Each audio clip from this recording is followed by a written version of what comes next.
Good evening here in the Middle East. Good afternoon in New York. On the lineup tonight, a story drawing outrage and gaining steam in the UK. Over 127,000 British citizens have now signed a petition calling on Downing Street to cut foreign aid spending. Behind it are revelations claiming that some of that aid, UK taxpayer money, is going to terrorism. We'll hear from the man behind the investigation and one of the victims of terror affected by it. First, Danny Swibel has the story.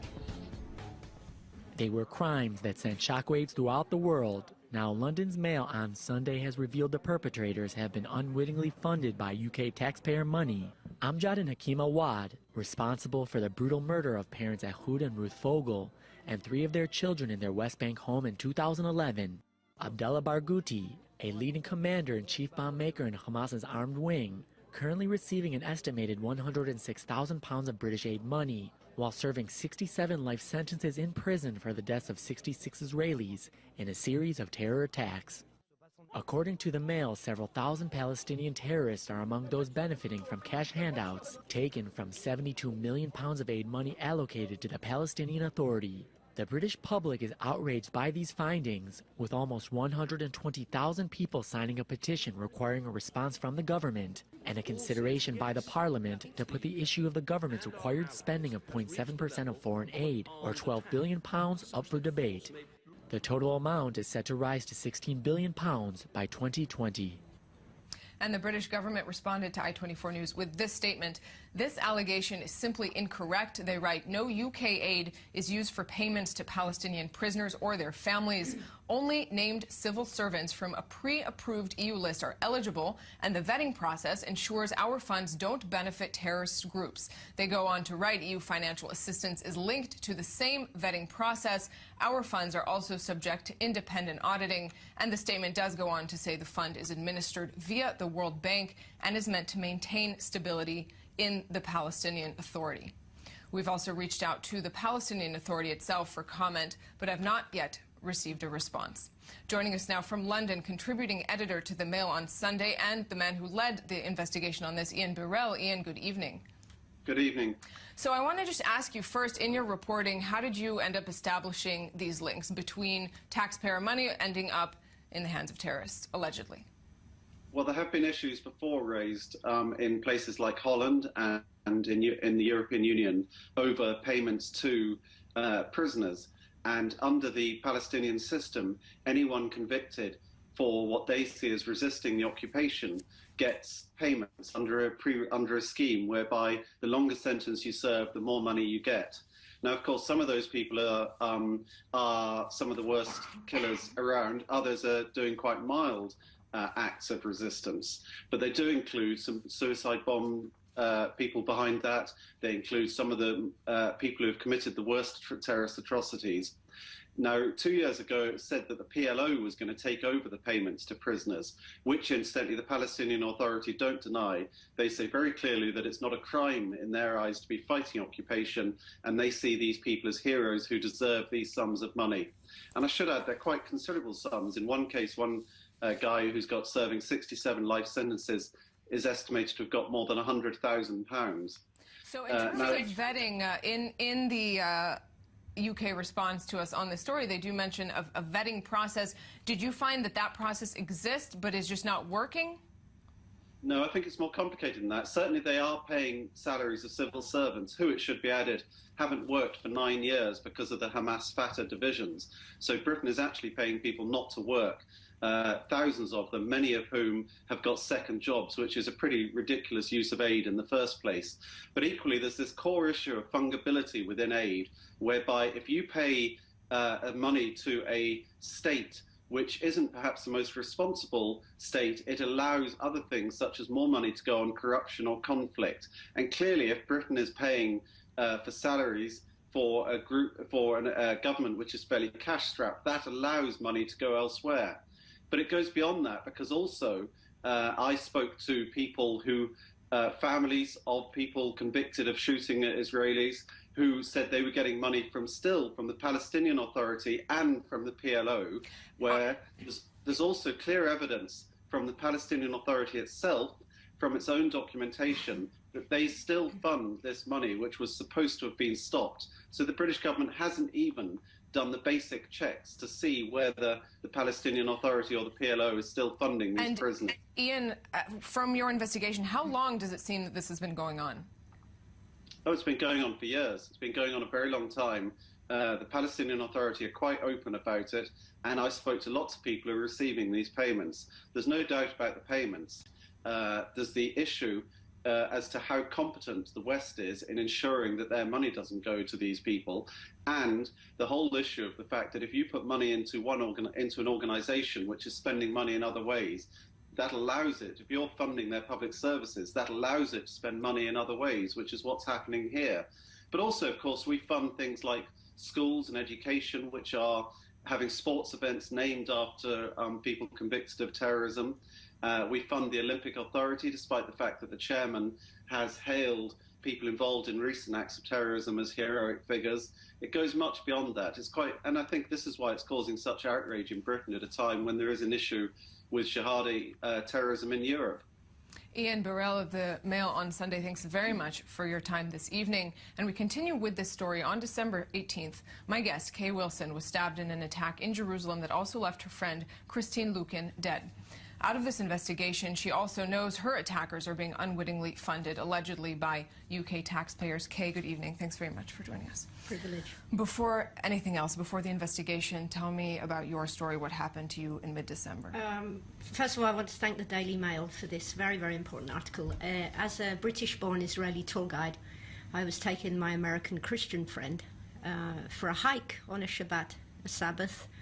And there, in the middle of the day, we were pounced on by two Palestinian terrorists. We were held at knife point, machetes, not penknives, knife point for half an hour.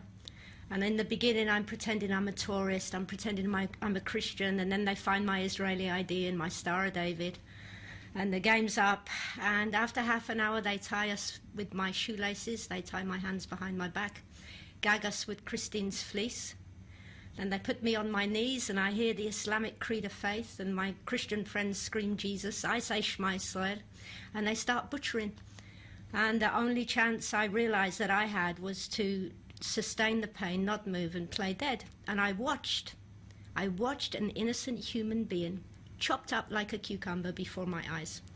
They leave, they come back again, they stab me near the heart. They leave again, they believe I'm dead, and I just had one last goal in life, and that was to die near where I parked the car. So somehow I managed to stand, and gagged, bound, barefoot. I had 6 ribs that had snapped and were poking out of my back, 30 compound fractures in my rib cage, and its bones had splintered off into my lungs and diaphragm, a crushed sternum, a broken shoulder blade, a dislocated shoulder, gag bound barefoot. I walked uphill for over a mile. And they were caught because in the middle of the attack I managed to nick one with my penknife. So the DNA led to their capture, and they confessed proudly to murdering another Israeli woman, Netta Blatsorek, earlier. And the only thing I will add here too is I faced my attackers in court. I mean, not many people get to live that. And that's exactly my next question. Tell me about facing them. Okay. First of all, the most important thing to say, and I object to this phrase resistance from the Palestinian Authority, or frustration. I mean, my gosh, I've been frustrated, but I haven't gone stabbing innocent people or tying them up or hacking them to death, okay? Christine Lukin, an American Christian, was murdered for one reason. They assumed that she was Jewish. All right? Now, when I was in court with them, Israel court is a very small court, I listened to them snigger and I watched them yawn. And I asked myself, how can 2 men who were once little boys grow up and hold a machete in one hand, a Marlboro in the other, and hack at innocent women without blinking an eye? And I'll tell you the answer, it's rhetorical, and I'll take over the show. It's incitement, and it's just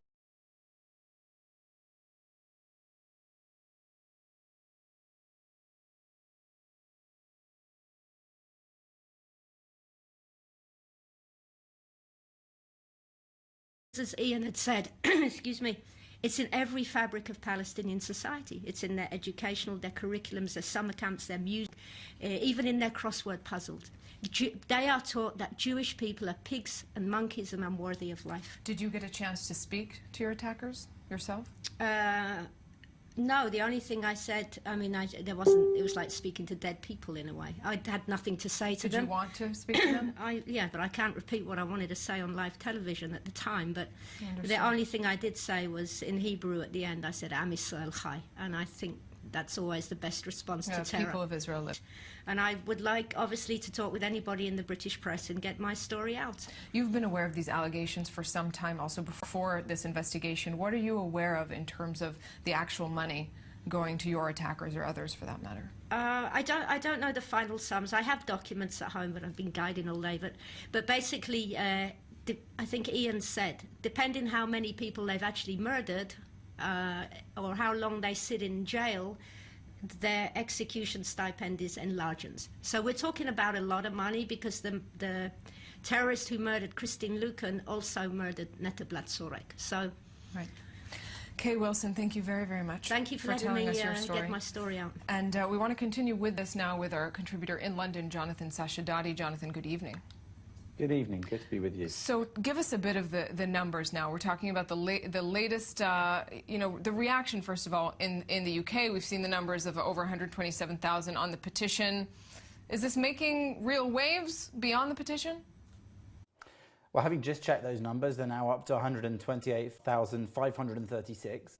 Now, the requirement of these petitions, which are run on the Parliament website, is that you need 100,000 in order to have Parliament consider a debate. They're very likely to debate it if you get over that 100,000. Recently, another similar petition made the news when somebody put one up asking for Donald Trump to be barred from the UK, and duly they went through that debate.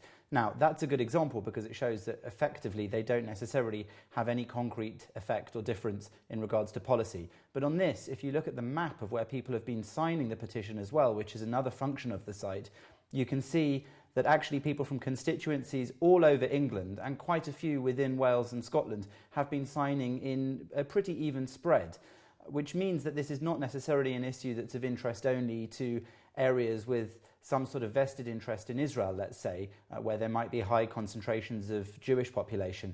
And that's partly because the Mail on Sunday didn't just look at the funding of terrorists through the Palestinian Authority, but also at what they say were other wastes of UK aid money, including flying people from North Korea to the UK to help them with their English, or flying singing teachers around the world to teach people British folk songs.